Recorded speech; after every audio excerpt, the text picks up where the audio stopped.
আসসালামু আলাইকুম। সকাল ৯টা বেজে ২৫ মিনিট। আজ শনিবার।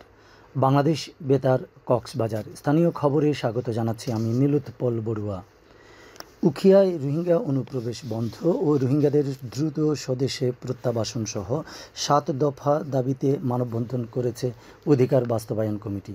গতকাল সংগঠনটির উদ্যোগে পালংখালী স্টেশনে সর্বস্তরের মানুষের অংশগ্রহণে এ মানববন্ধন অনুষ্ঠিত হয়। এতে বক্তারা বলেন, প্রায় ৮ বছর হতে চলেছে রোহিঙ্গা প্রত্যাবাসনে কোনো অগ্রগতি হয়নি।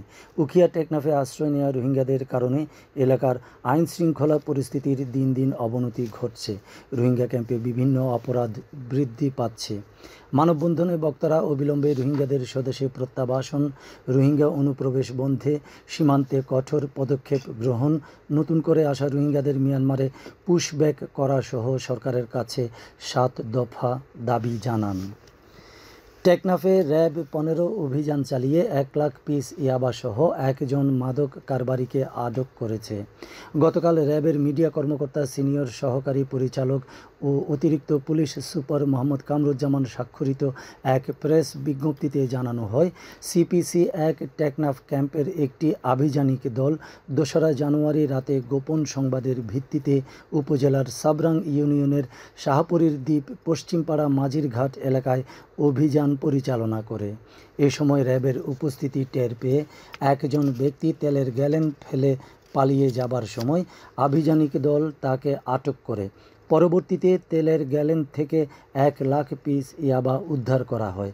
আটক মোহাম্মদ শফিক উল্লাহ মাঝেরপাড়া এলাকার হাবিবুল্লাহর পুত্র।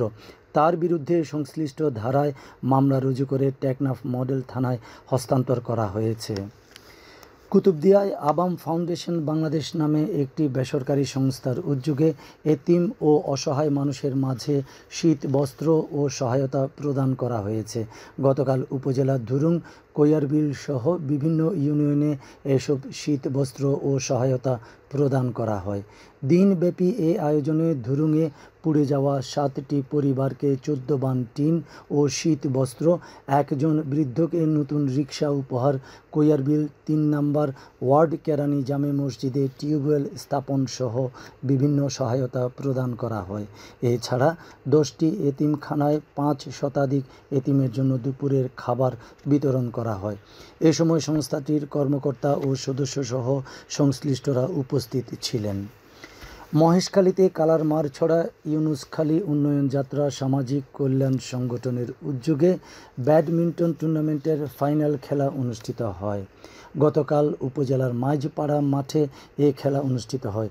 এতে প্রধান অতিথি ছিলেন মহেশখালী থানার ওসি তদন্ত মোহাম্মদ তাজউদ্দিন। ক্রীড়া সংগঠক এনামুল হকের সভাপতিত্বে এ সময় টুর্নামেন্টের প্রধান পৃষ্ঠপোষক যুবনেতা ওসমান গনি ওসমান, ক্রীড়া সংগঠক সহ সংশ্লিষ্টরা উপস্থিত ছিলেন। খেলায় ইউনুসখালী টিম ২-০ সেটে মহেশখালী ক্রীড়া শিক্ষা প্রতিষ্ঠান MKSP-কে হারিয়ে চ্যাম্পিয়ন হয়। খেলা শেষে বিজয়ী ও বিজিত দলের মাঝে ট্রফি, মেডেল ও প্রাইজ মানি বিতরণ করা হয়।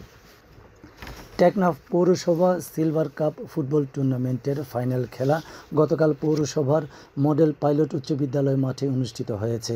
এতে টাই ব্রেকারে গোদারবিল একাদশ হাতিয়ারগুনা একাদশকে ১-০ গোলে পরাজিত করে জয়লাভ করেছে।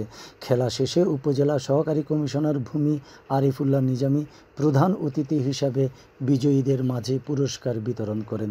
এ সময় সদর ইউনিয়ন পরিষদের চেয়ারম্যান জিয়াউর রহমান জিহাদ, জেলা বিএনপির অর্থ সম্পাদক মোহাম্মদ আবদুল্লাহ সহ অন্যান্যরা উপস্থিত ছিলেন। আবহাওয়া এখন জানিয়ে দিচ্ছি বাঁকখালী নদীর মোহনা সংলগ্ন এলাকার সামুদ্রিক জোয়ার ভাটার সময়সূচি। আজ জোয়ার শুরু হয়েছে সকাল 7টা 40 মিনিটে, চলবে দুপুর 1টা 18 মিনিট পর্যন্ত। ভাটা শুরু হবে দুপুর 1টা 18 মিনিটে, চলবে সন্ধ্যা 7টা 35 মিনিট পর্যন্ত। সব শেষে পর্যটক বার্তা। পর্যটন নগরী কক্সবাজার আগত ভ্রমণ পিয়াসুদের সাগরের পানিতে নামার পূর্বে সাবধানতা অবলম্বন করার জন্য অনুরোধ করা হচ্ছে। যারা সাঁতারে দক্ষ নন তাদের পানিতে বেশি দূর যাওয়া উচিত নয়। ভাটার সময় স্রোতের সাগরমুখী টান প্রবল হওয়ায় সাগরের গভীরে ভেসে যাওয়া এমনকি প্রাণহানির আশঙ্কা থাকে। সেই সাথে পর্যটকদের স্বাস্থ্যবিধি মেনে চলার পরামর্শ দেওয়া হচ্ছে। খবর শেষ হলো। আমাদের পরবর্তী খবর প্রচারিত হবে আজ দুপুর 2টা বেজে 55 মিনিটে।